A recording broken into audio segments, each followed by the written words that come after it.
que eles estavam falando que há 10 anos atrás,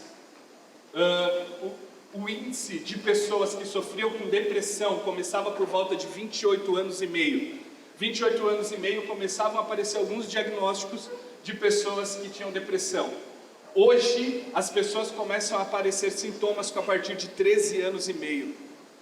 13 anos e meio, nós vimos aqui o testemunho de pessoas que começam a se mutilar e começa a ver, a gente começa a ver alguns indícios aí de depressão, e isso é terrível, né? Isso para mim é a doença do século, fala.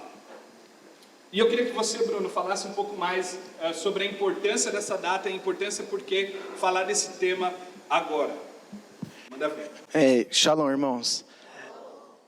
As pessoas têm uma ideia de que quanto mais a gente fala de um assunto, pior.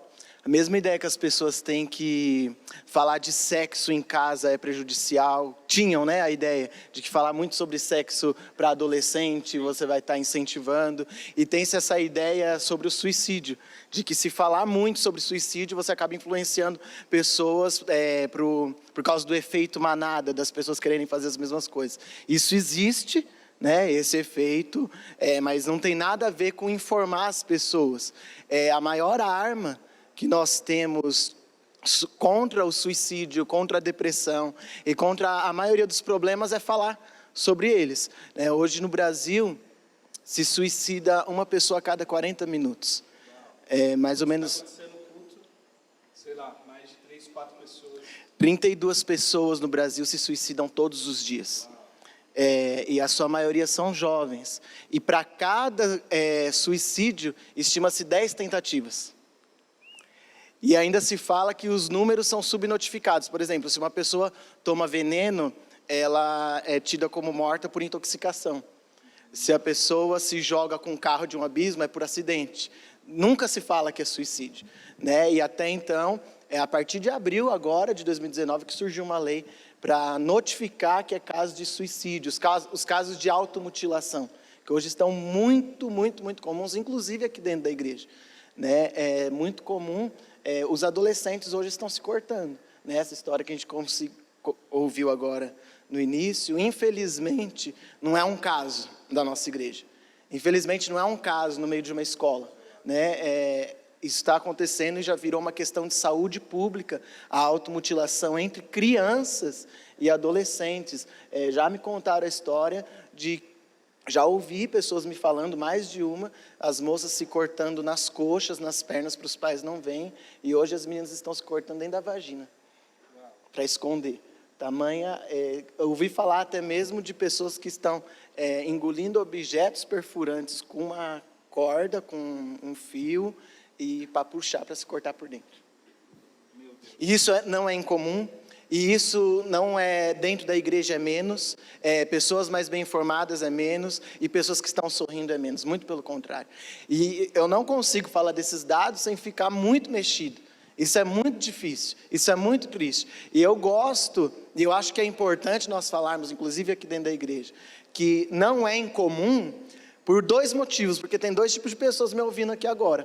Um é você que faz isso, você que pensa em suicídio, você que se corta, você que já tentou suicídio e ninguém sabe, você que se corta e ninguém sabe. É importante que você saiba que você não está sozinho, que existem outras saídas, que existem mais pessoas sofrendo como você. E você que não passa por isso, é importante que você saiba que provavelmente na sua célula alguém passa. É importante que você saiba que 90% dos casos das pessoas que estão assim, elas conseguem disfarçar muito bem, ter uma vida normal, sorrir, brincar com todo mundo, até mesmo liderar dentro da igreja.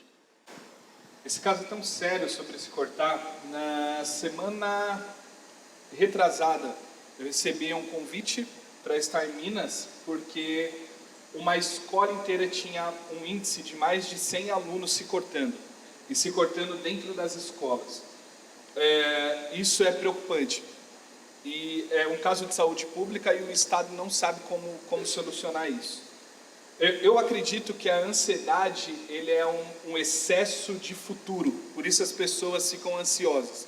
E a depressão ela acaba sendo um excesso de passado. E aí você pode dizer um pouco mais sobre isso e o que você pensa. E a minha pergunta para você é: como lidar com a ansiedade, como vencer a ansiedade e a depressão? A ansiedade, a gente fala que é algo muito parecido com a nossa preocupação, exatamente o que você falou, preocupação com o futuro, e ele é muito próximo do medo, né? O medo do que vai acontecer, o medo se vai dar certo.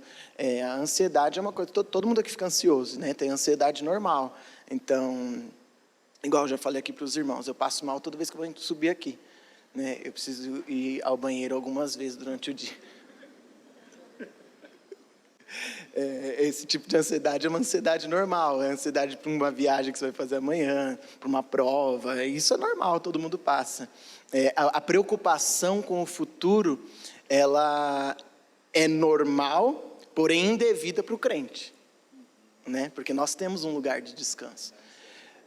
Mas existe a ansiedade que ela é patológica, né? E a ansiedade que é uma doença, a ansiedade que é uma doença, que é uma patologia, ela tem sintomas físicos, né, principalmente, né, que a taquicardia, a sudorese, a pessoa começa a perder o controle, fica trêmulo e fica muito ansioso por coisas muito pequenas, né? Então, uma ansiedade, você está dentro do Uber, está ansioso para chegar em casa, você está 5 minutos, você está ansioso para chegar em casa, ansioso para chegar no trabalho, você chega aqui antes do culto começar, você fica mal porque o culto não está começando, e você fica... há pessoas que sentem assim, isso é uma ansiedade que é uma doença. Eu tenho isso, eu fico mal. E como que você lida com isso? Como que você lida com tudo, né? Com todas essas questões, depressão, ansiedade, todas essas coisas. Você precisa procurar ajuda. Sozinho não dá para vencer esse tipo de coisa. Acho que a gente podia já puxar um gancho para a segunda pergunta. Com certeza você deve conhecer uma pessoa que sofre por ansiedade ou tem características disso, ou depressão. Como lidar com essas pessoas?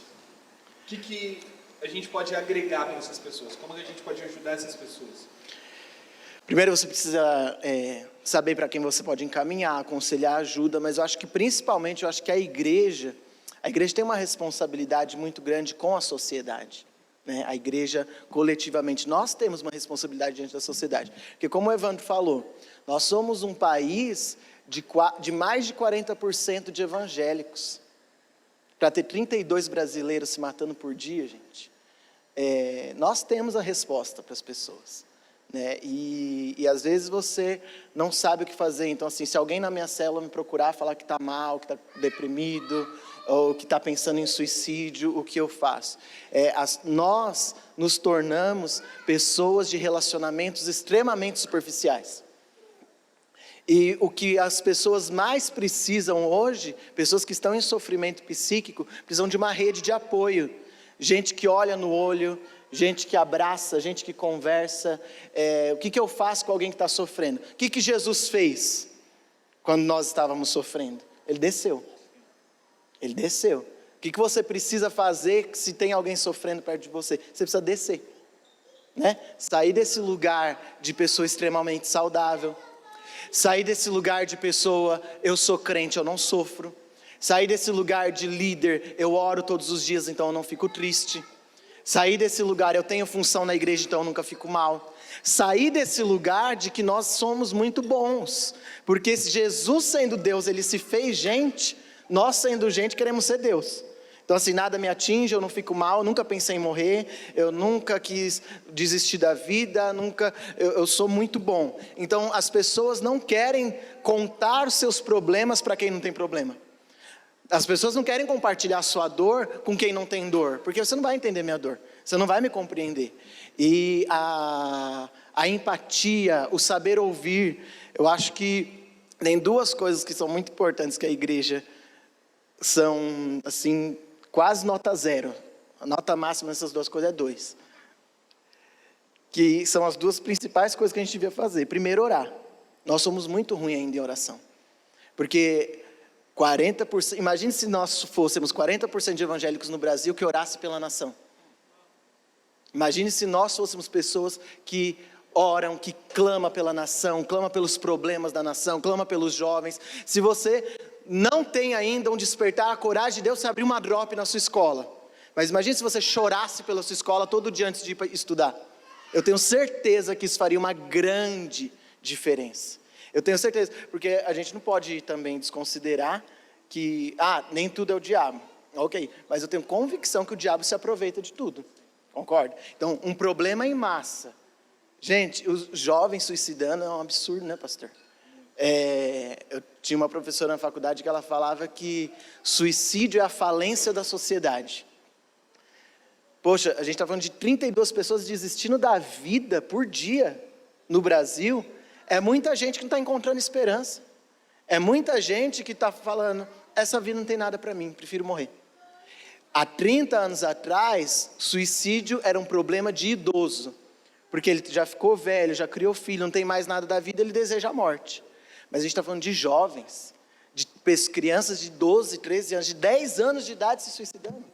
Hoje, crianças de 10 anos se suicidam 50 vezes mais do que se suicidavam 10 anos atrás. Uma criança desistindo da vida é um absurdo muito grande. Não começou. E a segunda coisa que nós precisamos crescer muito, irmãos, primeiro em oração, segundo em ouvir as pessoas. Você vem contar seu problema, em menos de 1 minuto eu te corto para te dar um conselho. Uma pessoa depressiva, a última coisa que ela quer de você é um conselho. Alguém que está pensando em morrer, a última coisa que ela quer é que você venha explicar para ela como ter uma vida maravilhosa igual a sua. É a última coisa que as pessoas querem ouvir. Que sua vida é boa, que você faz alguma coisa que ela ainda não faz, que você descobriu uma coisa que ela não descobriu ainda, porque eu tenho Jesus. E sabe qual é o problema desse tipo de pregação? Então assim, você está sofrendo porque você não tem Jesus. Eu tenho e eu não sofro tanto que você sofre. Aí a pessoa crê nisso. E ela vem para Jesus. Em alguns meses, com Jesus, ela começa a sofrer. E aí? O evangelho é uma mentira? Jesus faz algo na vida do Evandro que não faz na minha? Ou não me pregaram direito? Então nós precisamos saber pregar para as pessoas. Eu sofro, eu tenho dores, passo por coisas difíceis, fico desesperado, mas eu tenho... Qual que é a diferença então do crente? Que nós temos uma rocha. Jesus é o nosso porto seguro.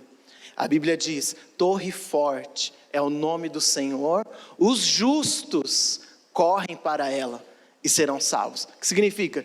Que o justo passa por coisa que tem hora que ele precisa correr. Correr para um refúgio, correr para um esconderijo, correr. Jesus não falou que a gente tem que fechar a porta do quarto? A gente acha que é coisa de gente deprimida fechar a porta do quarto, é coisa de crente. Correr para Jesus. Então a nossa diferença é essa. Eu sofro.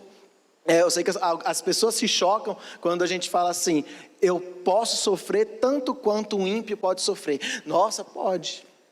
Mas a diferença é que em sofrimento eu tenho para onde ir. Por que as pessoas se suicidam? Por que as pessoas estão se matando? Porque ninguém, pelo menos quase 95% das pessoas que se suicidam, elas não querem morrer. Elas querem parar de sentir dor. Então elas não estão querendo parar de viver, elas querem que pare de doer. E a ideia qual que é? Se eu morrer, paro de sentir. Por que as pessoas se cortam? Né? Ninguém entende por que uma pessoa se corta. A moça que falou, né, que ela se cortava e nem sentia. Eu sempre explico isso falando que é a mesma coisa quando você está com alguma dor no corpo e você morde o dedo, morde a língua. Porque se eu sentir uma dor, eu paro de sentir a outra. A ideia de se cortar é que a dor da pessoa é na alma. E a dor na alma dela é tão forte que se cortando é uma sensação de alívio. Para de doer, porque ela está fugindo de dor. Então assim, todos nós, você é crente, e você é novo demais. Você é muito novo, você é crente, e eu quero te dizer, a vida é difícil. E a vida é difícil para o crente e para o não crente. A vida tem desafios complicados, nós passamos por dias de surpresa, de dificuldade que a gente não espera, que a gente não se preparou para aquilo. O crente, no dia difícil, ele pode correr para algum lugar. A pessoa que não conhece Jesus, ou o crente, que não teve uma experiência forte, ou por outros motivos, ele não tem para onde correr, e ele prefere a morte. Só para a gente encerrar, porque acabou o nosso tempo. Sempre acaba o tempo, irmãos. Mas um paralelo entre depressão e vida cristã, porque parece que são dois assuntos extremamente distintos, né? Quando a gente fala de depressão e crente, parece que as duas coisas não se combinam. Mas eu queria que você falasse um pouco mais sobre isso, para a gente encerrar. E eu, no final, gostaria de orar por todo mundo. Amém. Pode ser? Amém. Joia. Veja, as pessoas às vezes confundem essa questão. Nós temos que ter a ideia seguinte: você não aprendeu que nós somos espírito, alma e corpo? Quem é que aprendeu isso? Então você aprendeu isso. Isso é importante, você ter o discernimento que são 3 partes do seu ser separado e etc. Mas é muito importante entender que você é um ser integral. Você é um todo. Então, quando a pessoa está com depressão porque ela está mal no espírito, ou porque ela está mal na alma, ou porque ela está mal no corpo, ou porque ela está com um problema em casa. São 4 instâncias diferentes. Qual é o problema? A gente precisa entender uma coisa: quando o ser humano tem um problema, ele tem um problema integral, que atinge ele completamente. E pouco me importa saber, agora que você já está com depressão, se o problema vem do seu espírito, da sua alma ou do seu corpo. Porque você é um ser espiritual, psíquico, biológico e social. A sua dor, a sua depressão pode vir de qualquer um desses problemas, pode ser algo físico, né? Você tem um cérebro, você tem um sistema nervoso, você tem uma parte química, você tem uma parte física, pode estar faltando uma vitamina e você fica mais deprimido. As mulheres não são mais complexas? Estava procurando uma palavra.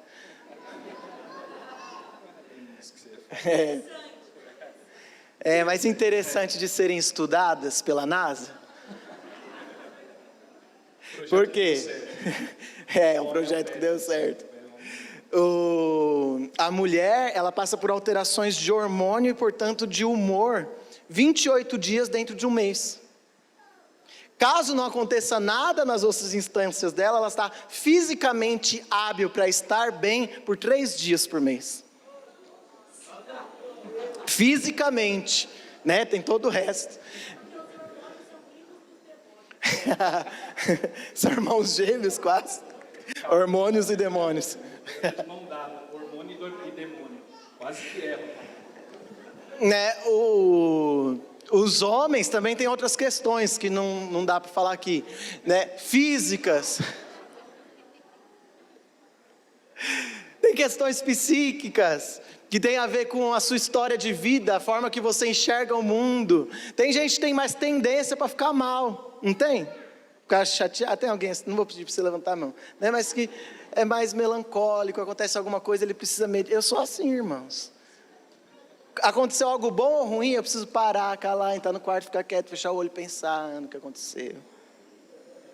Contemplar o Senhor pelo que aconteceu, perceber em Deus o que está acontecendo, preciso ficar quieto, preciso de silêncio, né? Então tem pessoas que são mais assim, tem a ver com a sua história familiar. Às vezes você está fisicamente bem. Quem aqui consegue, dentro de uma semana, você dorme em média 7 horas por dia, pratica esporte todos os dias e tem uma alimentação extremamente saudável? Tá na cara. Logo notei. Somente esses irmãos que levantaram a mão estão fisicamente bem para não ter depressão. Você percebe? Para não ter nenhuma doença nesse sentido, emocional, psíquico. Eu estou falando da parte física. Agora imagina a sua alma, que é muito mais complexa que seu corpo. Aí tem questão espiritual? Tem questão espiritual, não está alimentado de Jesus. Não contempla o Senhor, faz tempo que não lê a Bíblia. O que você sabe de Bíblia é só o que você ouve no culto. Você não abre a Bíblia na sua casa, não lê, não medita. Não estou te dando bronca não, estou falando igual você não come salada. Você não lê Bíblia, você não ora, você não busca Deus, você não tem uma vida prática de jejum, de adoração, de contemplação do Senhor. Então assim, pode ser espiritual, pode ser físico, pode ser psíquico, pode ser social, sua casa é uma zona. Sua família briga, seus pais são descompensados, você tem pais depressivos, irmãos doidos. Então, vocês têm, gente?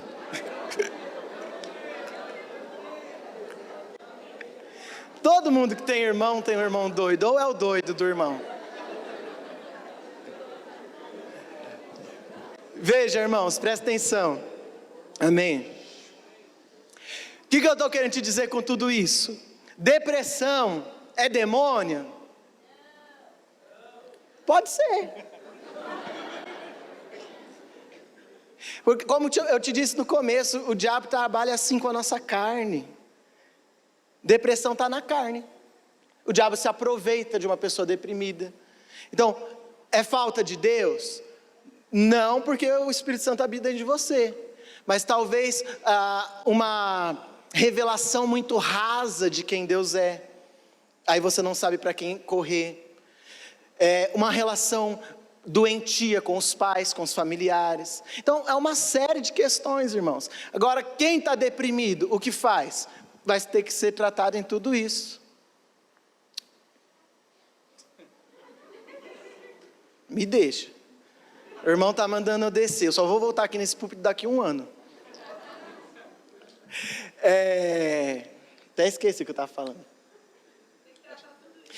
Então, quando uma pessoa está depressiva, ela precisa de terapia para tratar a alma, ela precisa tomar remédio para tratar o corpo, ela precisa de buscar a Deus em oração para tratar o espírito, precisa tratar o completo, precisa tratar o todo, precisa resolver as suas relações. Então é uma série de coisas. Então, o crente pode ter depressão, no céu ele não pode ter mais, porque ele é só espírito.